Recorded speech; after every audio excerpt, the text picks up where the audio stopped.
میں اور آپ جس دور میں وقت گزار رہے ہیں، اس دور کے اندر بھی بہت سارے لوگ ایسے ہیں جو مباح پر اور مستحبات پر بڑی گہری توجہ دیں گے۔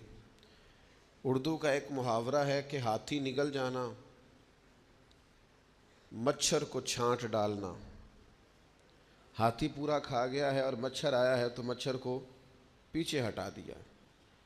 بڑے بڑے کبائر ہیں، بڑے بڑے گناہ ہیں، ان پر توجہ نہ کرنا، اور بعض ایسی چیزیں ہیں جن سے مکمل پرہیز کرنا، اس پر غور ہی نہ کرنا۔ حضرت عبداللہ ابن عمر رضی اللہ تعالیٰ عنہ سے مسئلہ پوچھا اہل عراق نے۔ انہوں نے کہا کہ مکھی یا مچھر کا خون اگر کپڑوں کو لگ جائے تو کیا اس سے نماز ہو جاتی ہے؟ تو حضرت عبداللہ ابن عمر فرمانے لگے، مصطفیٰ کریم صلی اللہ علیہ وسلم کے بیٹے امام حسین ابن علی کو تم نے